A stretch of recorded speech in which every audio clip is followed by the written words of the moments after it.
There was no impact as such. It was just like jamming your brakes on a car. And that was that. She stopped. We had a porthole open, and I looked out, and the sky was clear, the stars were shining, the sea was dead calm. And I thought, I don't know, I couldn't understand it. So I came out of my cabin, and I thought, well, I'd go forward. And I went forward to the well deck on the starboard side, and I could see ice in the well deck. There's no sign of iceberg then, because she'd passed us.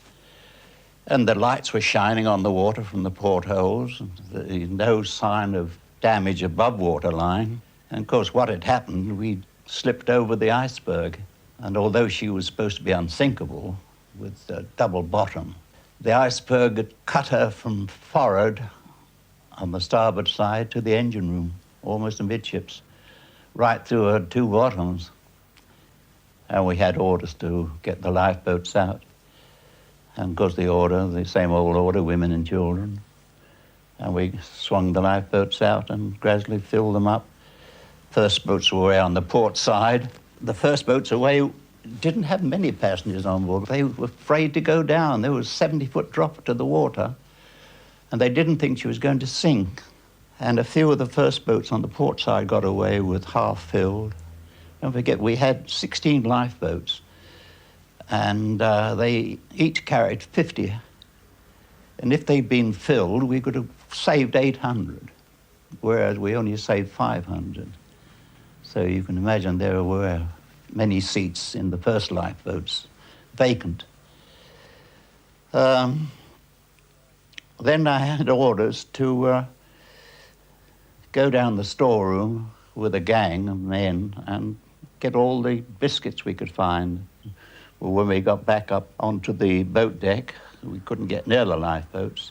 Some people were scrambling to get in and being pushed back. By that time, she was listing very badly to port, and we couldn't get the starboard boats down. But before I got my lifebelt on, I met a young couple, and I can tell you her name. It was Mrs. Clark. They'd spent their honeymoon in France, and we'd picked them up at Cherbourg. And she was having trouble with her lifebelt. So I fixed that on to her. And I said, I think you better get into a lifeboat. And there was one in the port, on the port side. So she said, no, I don't want to go there. I don't want to leave my husband. So I said, well, it's just a precautionary measure. You get in, your husband will follow later on.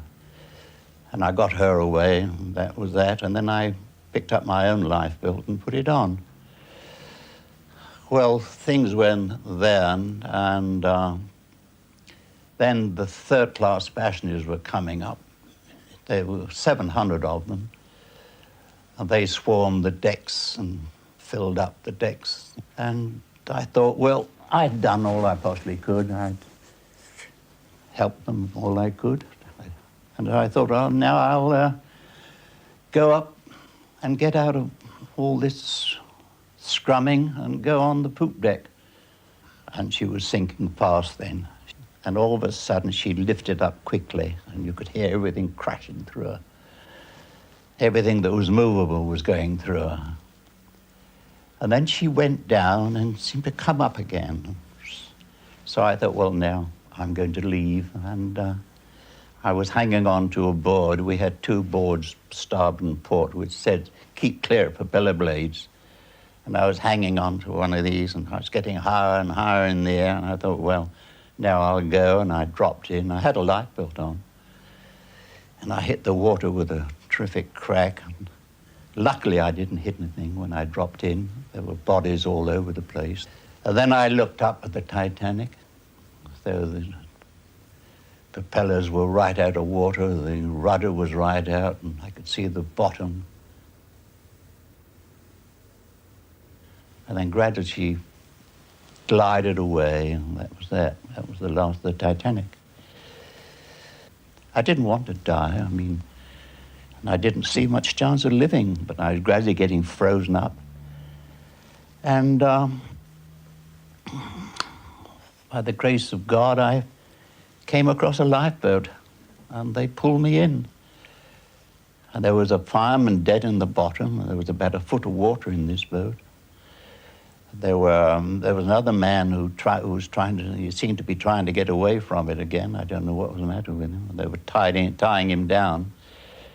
And the rest were women and children. And I sat on a seat, and I